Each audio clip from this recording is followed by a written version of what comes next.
John Jones, outstanding performance. People want to nitpick this performance. Go ahead. I'm sure if John was grading himself on a 10-point scale, maybe he'd give himself an 8.5 or something because he was a little bit flat-footed or slow at times early on. Mm-hmm. But what are you looking for, man? I mean, these guys went 25 hard minutes the last time.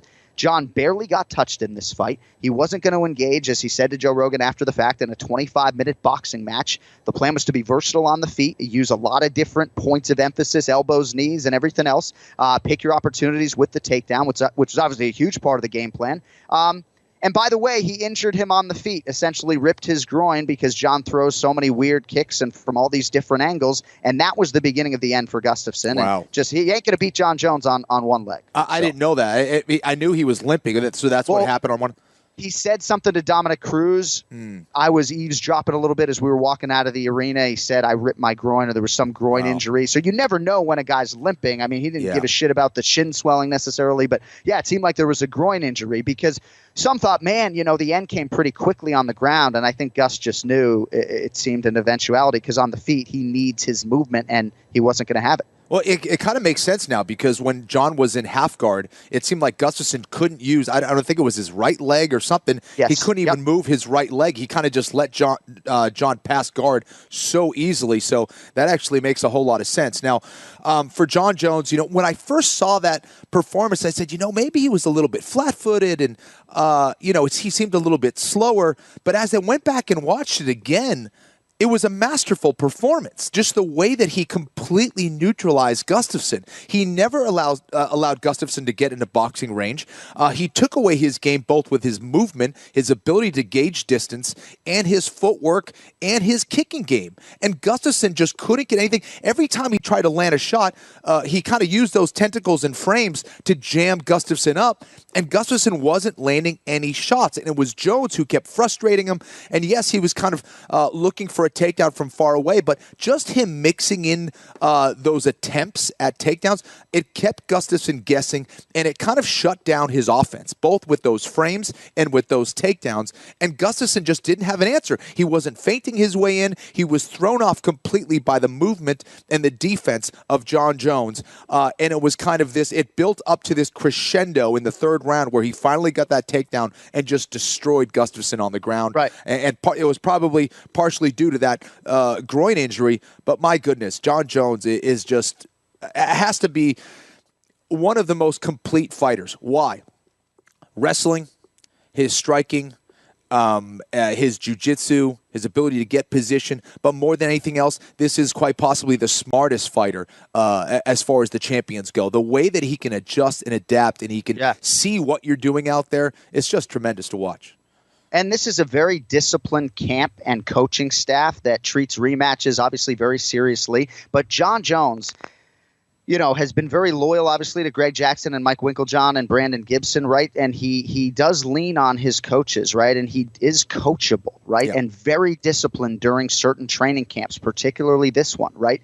So I felt like even though he technically missed unofficially on the first 4 takedown attempts, he bailed early on a couple of those just because he wasn't going to exert the energy when he knew it wasn't going to get the desired result. So I thought it was a damn good performance. Certainly, I think if you're Daniel Cormier sitting home watching it, I think Dana was he was texting with Dana pretty frequently, and maybe Daniel thought that John looked a little bit slow. I think if you're Daniel Cormier, you're looking for things in a performance to either give you confidence or that you can exploit. So, but I think John Jones looked great. Best weight cut he's ever had. I remember being with John in locker rooms in the past, Kenny, where he's had a real hard time making the weight. And part of that, a big part of that, obviously, is because he hadn't put the right work in front of that weight cut.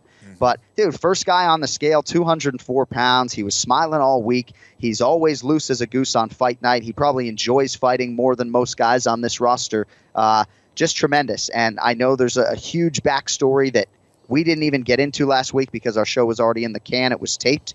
I know there's all of that, but as far as what the eye can tell me, and when I see this guy in the octagon, man, it is just, it's going to take just such a huge effort from someone. I almost think it's going to be like some suicide mission, like Derek Brunson against Robert Whittaker, that, a guy like Anthony Smith is going to get an opportunity, and he's just going to either end up leaving on a stretcher or connecting on a big shot. It's like, I don't know how else you beat this guy. Well, I think you're right, and I think that's why a lot of people thought that Anthony Johnson would be that guy just based on his style. That, yeah, absolutely. Could Anthony Johnson get knocked out himself? 100%.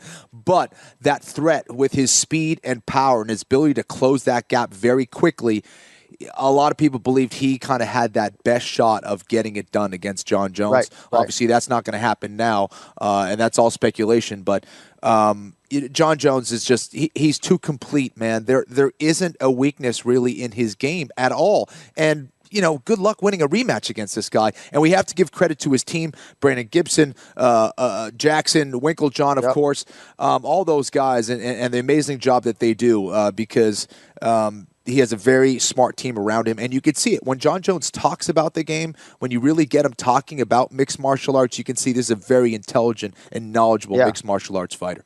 Shout out to Izzy Wrestling, That's Izzy right. Martinez, Roberto Alencar. I mean, a lot of people. Yep, Tusa, yeah.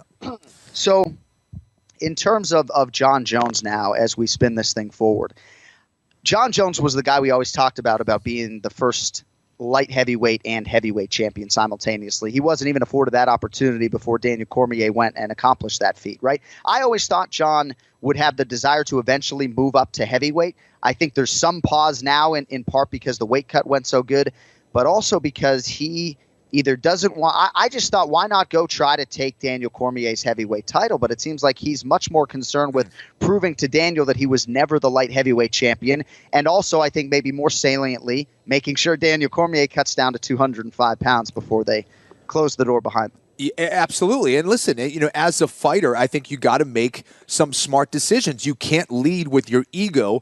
And I think for Jon Jones, he knows he's best at 205 pounds, and he knows Daniel Cormier is best at heavyweight. Would Jon Jones fight at heavyweight? I believe he would, but if he has the choice, and I think with everything we saw, he's going to have the advantage on kind of where he chooses, to battle Daniel Cormier, in my opinion. Right. I think he probably has the advantage there. And if I was Jon Jones, I would try to do the very same thing. So, yeah, I mean, I think there's something in me that believes that they are going to fight again. I said on the pay-per-view while you were doing your post-fight show, okay, DC, diet starts tomorrow, right? Mm-hmm. I mean, for Daniel, Kenny, I just think there are a lot of different things in his head. Obviously, he was the most invested observer in this fight between Gustafsson and Jon Jones. Brock Lesnar's the big variable, but I think DC's got to prepare for a scenario in which Brock isn't able to fight.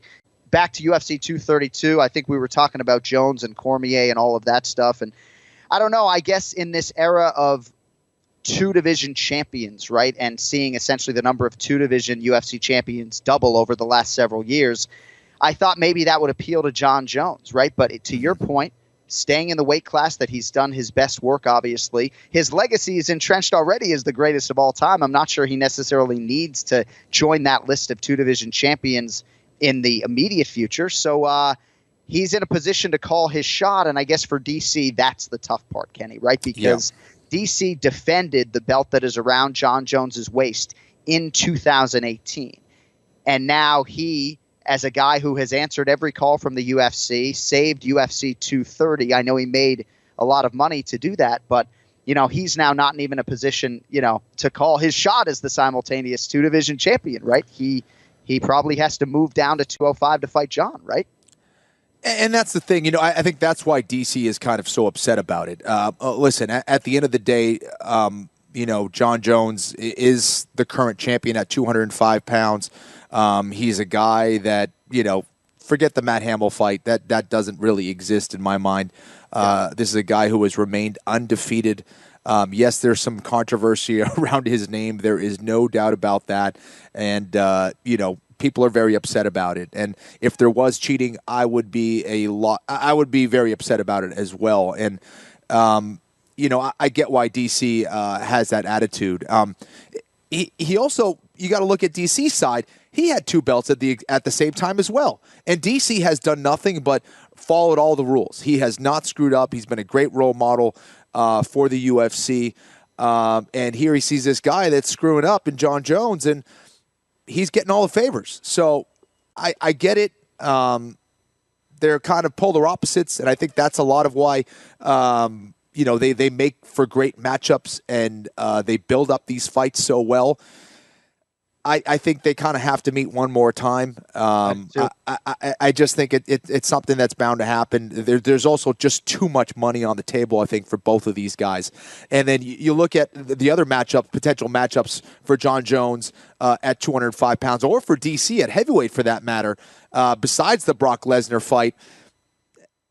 There's no other super fights left for these guys. There's no other big money fights left, period. No offense to everyone else in the 205-pound division or the heavyweight division, but you're not going to bring in the cheese that Jon Jones and DC brings in when they fight each other, period. Well, and with respect to Anthony Lionheart-Smith, who I was happy to see on the desk next to you, if Jon Jones is minus 800 against Anthony Lionheart-Smith, you'd rather him be minus 250 or minus 320 against Daniel Cormier and have on paper what people perceive to be a more competitive fight. I guess the only bell that DC didn't answer would have been to save UFC 233 in Anaheim in January, but that would have almost meant, after he defended against Derek Lewis, sort of having the foresight to stay in shape and start cutting weight so as to be the defending champion and to have fought Jon. But it seemed like they wanted to strike with this Gustafsson fight while they could. Gus, even though it was 600 days ago, it was his signature win and best performance against Glover Teixeira.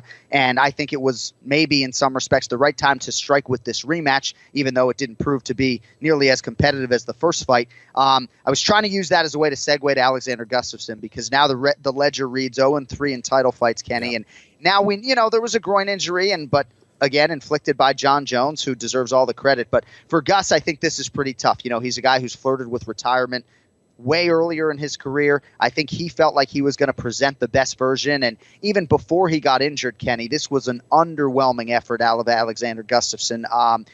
Just didn't seem to have it. And there are always two sides to every story, but I think this has to be a particularly hard pill to swallow for Gustafsson in this third, maybe final shot at light heavyweight. I don't know. Just didn't have anything for Johnny Bones. No, he didn't. And this is a Gustafsson that I thought was better from the first time that they fought. You just couldn't see it on fight night because Jon Jones was able to neutralize everything that he wanted to do. And there were some things that Gustafsson could have done better. I didn't think he was feinting enough. I didn't think he was throwing enough kicks against Jones. But whatever it is, this is a tough situation for Gustafsson. And, my ledger also reads 0-3 in title fights, so I can relate to that. I just don't see other challenges for Gustafsson either that makes a lot of sense, where he can go in there and make a lot of money. Hopefully he did make a lot of money in this fight against Jon Jones. He had to deal with a lot, and you have to credit this Swedish warrior for even taking this fight. I don't think there were a lot of guys who would have taken this fight given the circumstances. So while Jon Jones had to deal with a lot of bullshit, Gustafsson kind of had to as well because of that chaos that kind of followed Jon Jones. So a huge credit to Gustafsson for even taking this and dealing with all the punches that he was dealing with outside of the octagon. But, I would expect him to retire, not because he's this washed-up fighter, but just the circumstances of where he's at in his career at this point. And you mentioned a lot of the things that he had to deal with. He was only taking about one fight a year, and I think hopefully he's been smart with his money. And he can retire, to his family in Sweden and be secure about that. He's been a tremendous fighter, and I wish him the absolute best.